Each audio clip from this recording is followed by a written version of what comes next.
മത്തായി മാക്കിയിൽ പുണ്യവർദ്ധനവിന്റെ ഭാരത്താൽ നിദ്ര പ്രാപിച്ചു എന്നാണ് ചരമസന്ദേശത്തിൽ പരിശുദ്ധ 10-ാം പിയൂസ് പാപ്പ പ്രവചിച്ചത്.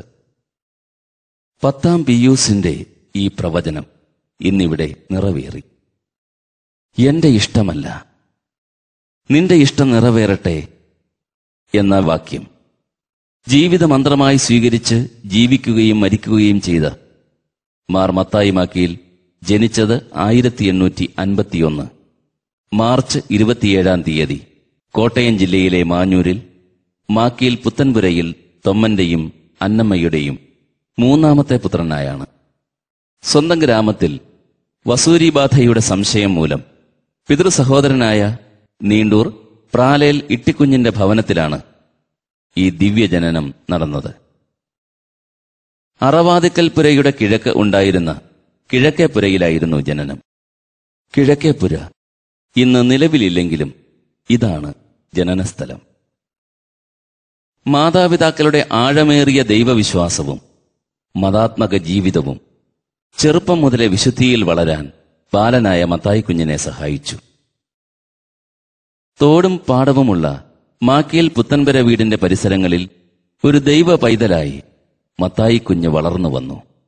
പൗരോഹിത്യ ജീവിതത്തോട് ചെറുപ്പം മുതലേ മത്തായി കുഞ്ഞ് ആകൃഷ്ടനായി.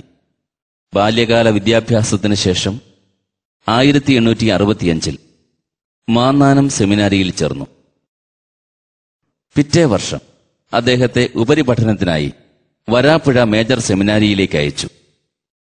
അന്നത്തെ റക്ടർ മർസലിനോസ് ബരാർദി മത്തായി ശമ്മാശനെ വിശേഷിപ്പിച്ചതിങ്ങനെ: മോശയെപ്പോലെ കുലീന നേതാവ്, സാമുവേലിനെ പോലെ ഭക്തൻ, ദാവീദിനെ പോലെ ഗായകൻ, സോളമനെ പോലെ അനുസരണയുള്ളവൻ. വൈദിക പഠനവും പരിശീലനവും പൂർത്തിയാക്കി 1874 മെയ് 30-ാം തീയതി വരാപ്പുഴ വികാരി അപ്പസ്തോലിക്ക മാർ ലയോനാർഡ് മെല്ലാനോയുടെ കൈവയ്പ് ശുശ്രൂഷ വഴി വൈദിക പദവി സ്വീകരിച്ചു. ജൂൺ 8-ാം തീയതി വരാപ്പുഴ വാനമ്പാടി പള്ളിയിൽ പ്രഥമ ദിവ്യബലി അർപ്പിച്ചു. പൗരോഹിത്യ ജീവിതത്തിന്റെ ആദ്യഘട്ടത്തിൽ പുത്തൻപള്ളി സെമിനാരിയിലും ബ്രഹ്മമംഗലം സെമിനാരിയിലും അധ്യാപകനായി സേവനമനുഷ്ഠിച്ചു. 2 വർഷങ്ങൾക്ക് ശേഷം കൈപ്പുഴ പള്ളിയിൽ അസിസ്റ്റന്റ് വികാരിയായി നിയമിതനായി. തുടർന്ന് ഇടയ്ക്കാട്ട്, കൈപ്പുഴ ഇടവകകളിൽ വികാരിയായി സേവനം ചെയ്തു. ഈ കാലഘട്ടത്തിൽ വരാപ്പുഴ കോ അഡ്ജുത്തോർ ബിഷപ്പായിരുന്ന മാർ മർസിലിനോസ് ബെരാർദിയുടെ സെക്രട്ടറിയായി സേവനം ചെയ്ത് കൃത്യനിഷ്ഠ, സത്യസന്ധത, വിശ്വസ്തത തുടങ്ങിയ പുണ്യങ്ങളാൽ ഏവരുടെയും പ്രശംസയ്ക്ക് അർഹനായി.